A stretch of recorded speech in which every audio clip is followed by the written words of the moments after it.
Olá, eu sou Pasquale Augusto, repórter do AgroTimes, editoria do Money Times voltada ao agronegócio, e hoje estou aqui para falarmos sobre os resultados do terceiro trimestre da safra 22/23 da Brasil Agro, que reportou prejuízo de 3,2 milhões de reais. E quem me acompanha nessa conversa é a Head de Relações com Investidores da companhia, Ana Ribeiro. Obrigado por conversar conosco, Ana. Olá, tudo bem? Obrigada a vocês pela oportunidade. É sempre bom ter essa oportunidade de falar com o mercado, né?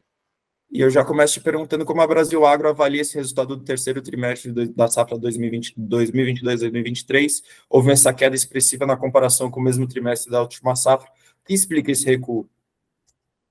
A gente teve alguns fatores que influenciaram, né? Eu acho que antes de entrar no detalhe, acho que é importante salientar que não só a Brasil Agro, né, mas a maioria das empresas do agro, ela possui uma sazonalidade muito grande de trimestre a trimestre, né? Então, como a gente está com exceção do lado imobiliário que a Brasil Agro tem, quando você fala de safras e de produção, você tem as receitas concentradas em alguns trimestres do ano de acordo com a sua colheita e faturamento, né? Então, naturalmente, os 2 primeiros trimestres do ano, ele tem uma receita menor vindo da operação e ela é mais concentrada no quarto e terceiro trimestre, que é o que a gente está reportando agora. E com relação à comparação com o ano passado, é uma comparação injusta, né? Porque o ano passado a gente teve uma safra recorde, com margens altíssimas, totalmente fora aí do que a gente tem de histórico de margem no agronegócio, foi um ano fora da curva, é, todo mundo fez muito dinheiro no setor com relação à produção, foi um ano que as condições climáticas foram bastante favoráveis na maioria das regiões produtoras, tivemos alguns problemas no sul, com alguns produtores, mas majoritariamente Mato Grosso, a região de Nordeste, ali onde que a Brasil Agro atua, foram regiões que tiveram resultados recordes em todos os sentidos. Produtividade por hectare, margem, preços altos, então é uma comparação bastante injusta, né? Digamos assim, se você for comparar a safra passada com essa. Mas, por outro lado, tem algumas coisas que a companhia fez de tomada de decisão estratégica que contribuíram para essa diferença, né? Então, a estratégia comercial foi uma delas, né? Onde a gente tem, o ano passado, a gente antecipou o máximo que a gente conseguiu das vendas por causa desse cenário de preços e margens altíssimos, então para a gente capturar o mais rápido as maiores margens possíveis, né, naquela janela de oportunidade, e esse ano foi o inverso, né, com a queda dos preços, dificuldades de produção em algumas regiões, a gente segurou o faturamento, né, a entrega de algumas coisas, alongando o nosso estoque para capturar um preço melhor um pouco mais para frente na entre safra, onde a gente acreditava que ia ter uma janela de oportunidade um pouco melhor, principalmente quando você fala de soja, que é o principal produto que entra nesse trimestre. E, por fim, essa grande diferença, né, de preços e custos que a gente teve da safra passada para essa. Então, ao contrário do ano passado, que a gente tinha preços altíssimos e custos vindo numa decrescente, né, se você for comparar com o ano retrasado, onde a gente teve o top, né, de custo alto por causa dos fertilizantes, esse ano a gente teve um aumento de preços, né, no aumento dos custos, vindo principalmente da parte logística e sementes. Os fertilizantes diminuíram um pouco, mas não o suficiente para voltar para a média de custo histórico, e a gente teve uma queda importante nas principais commodities que a gente produz, né? Então, esses foram os principais fatores aí que contribuíram para essa diferença, se você for comparar o trimestre isoladamente em relação ao ano passado. Mas, como eu disse, a sazonalidade ela é um fator extremamente importante. Então, qual que é o melhor jeito de olhar para os resultados de companhias agrícolas? O acumulado do ano. Então, se você for olhar os 9 meses que se encerraram em 31 de março, a companhia teve um resultado positivo, né, um lucro de 24 milhões, bastante menor que o do ano passado, por esses motivos que eu expliquei com relação à operação, mas não só isso, a gente não teve vendas de fazendas reconhecidas ainda nesse período, igual no mesmo volume que a gente teve ano passado. A gente até fez uma venda agora em abril, mas ela só vai entrar no resultado de 30 de junho, que vão ser mais aí um ganho de quase 300 milhões entrando para o resultado. Então, todos esses fatores contribuíram para essa variação para menor se você for comparar com a safra passada, que, de novo, é super injusto, né? Mas a gente surfou uma onda boa o ano passado, e agora a gente está voltando aí para a normalidade, digamos assim. E puxando por esse gancho, como que vocês enxergam o quarto trimestre dessa safra 22/23 e qual a expectativa para os dois primeiros trimestres da safra 23/24? Bom, como eu falei, né, acabei de mencionar, no nosso caso especificamente, a gente vai ter um reconhecimento de um ganho importante de venda de fazenda, né, que vai trazer um resultado importante para a companhia, uma venda recém-anunciada agora em abril, foi uma receita total de mais de 400 milhões de reais, fechando o ciclo de uma fazenda da Brasil Agro, onde a gente comprou uma fazenda e vendeu ela em 7 diferentes momentos, né, durante os últimos 10 anos. É um projeto bastante importante, com retorno altíssimo dentro da companhia. Então, a gente tem essa receita vindo do imobiliário, que vai dar botar cerejinha no bolo aí, como a gente gosta de falar, que é o nosso negócio imobiliário, é o que diferencia, né, o resultado, né, dos outros players operacionais para Brasil Agro, essa combinação de operação e imobiliário. A gente tem o restante do faturamento das vendas dos produtos agrícolas de grãos e algodão, e também o início da colheita da cana da safra 2023, porque diferente das nossas outras commodities, né, da soja, do milho, do algodão, do feijão, e a gente tem a cana, e a cana ela segue o ano calendário de janeiro a dezembro. Então a gente encerrou a safra de cana no iniciozinho de dezembro passado, e a gente começou a colher agora em maio, né, a nova safra, finalzinho de abril, início de maio, a nova safra. Então a gente vai ter uma receita vinda de cana-de-açúcar no 4T, que se encerra em 30 de junho, com preços melhores do que a gente encerrou a nossa média, né? Então o preço deu uma caída importante no último trimestre, né, o preço do etanol por diversos motivos, pressão de impostos, o preço do açúcar também deu uma subida, então as usinas mudaram um pouco o mix, as que têm essa possibilidade, mas a gente já está com uma curva um pouco mais positiva no etanol, conseguindo dar uma recuperada no preço que caiu, se você for comparar com o finalzinho do ano passado, dezembro, né, eu quero dizer. Então, a gente tem todos esses fatores aí entrando, então a gente vai encerrar o ano dentro daquilo que a gente esperava de orçamento, com alguns desafios, a perda de cana-de-açúcar por causa de um incêndio que a gente reconheceu ano passado, essa diminuição das margens das commodities, mas por um outro lado a gente teve ganhos de produtividade que a gente não estava esperando acima do orçamento, e mais essas vendas de fazenda que a gente anunciou durante o exercício. Então, de novo, né, não vamos chegar no resultado do ano passado, que é um ano aí fora da curva de resultados, mas vai ser um ano, de novo, bastante bom para a companhia.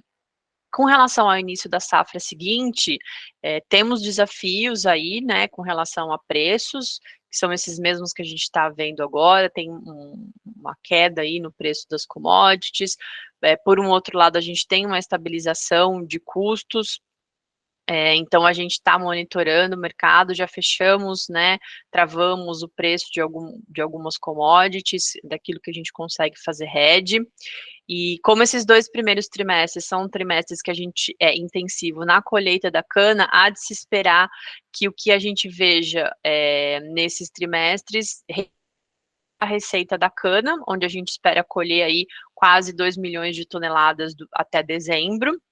Metade disso deve entrar nesses 2 próximos trimestres, ou seja, né, um pouco no exercício que se encerra 30 de junho e o comecinho nos outros 2 trimestres, e a gente está esperando uma safra positiva, né, de grãos.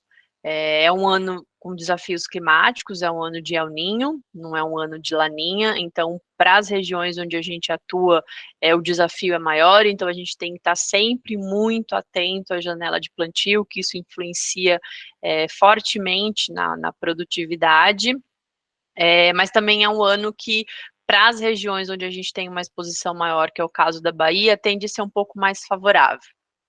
Então, a gente também está esperando aí um resultado importante vindo da operação e do imobiliário.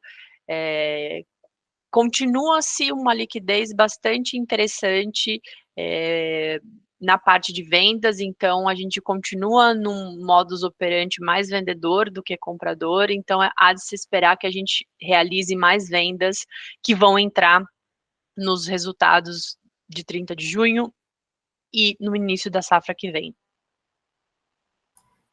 Eu ia te perguntar sobre essa questão de mais vendas ao longo do ano, mas acho que você já me respondeu. Agora, pensando no cenário macroeconômico, tirando a parte do clima, né, dessas coisas que fogem do controle da companhia, quais fatores de otimismo e pessimismo que vocês enxergam para a empresa?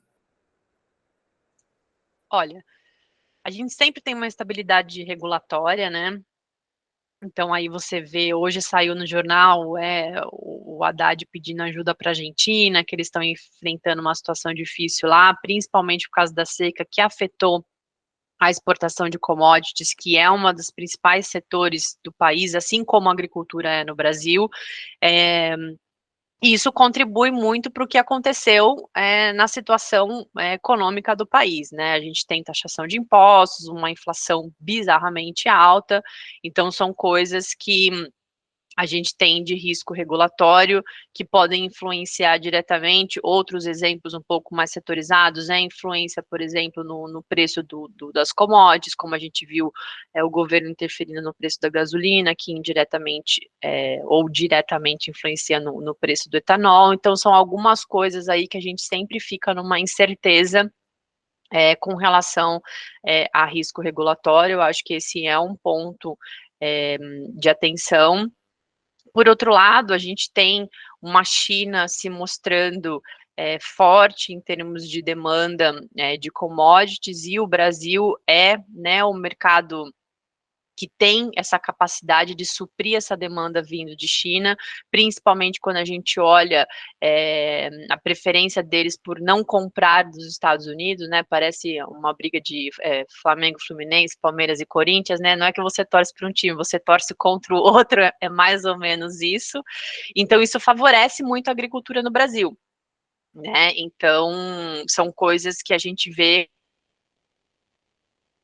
como você disse, a gente tem pouquíssimo, nenhum controle sobre isso, são coisas que a gente sempre está olhando. Mas do lado negativo, eu diria que é mais a parte regulatória, que é um risco baixo, né? A gente não está vendo nada acontecendo, mas é um risco que existe, e essa parte mais favorável vindo de demanda mundial por commodities, e o Brasil como aí a fonte de fornecimento para suprir essa demanda vindo principalmente de China. Acho que esses são os 2 fatores que eu diria mais macroeconômicos.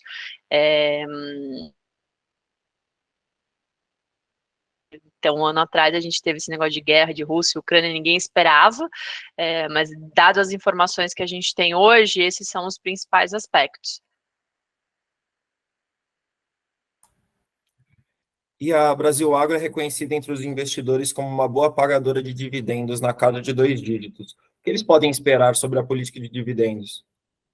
A gente não tem uma política, né, estabelecida, escrita. A gente hoje segue o que está no novo mercado, que é onde a Brasil Agro está listada, que é pagar o mínimo dos 25% do lucro, que já vai ser um resultado, né, um número interessante, que permite a gente manter uma meta que os executivos, né, que a administração da companhia tem, que é ter um dividend yield na média de 5, 6%, né? E a gente vem conseguindo, né, com os resultados que a gente está entregando, manter essa média. O ano passado, de novo, né, foi um ano fora da curva, onde a gente teve uma distribuição extraordinária, maior da história da companhia.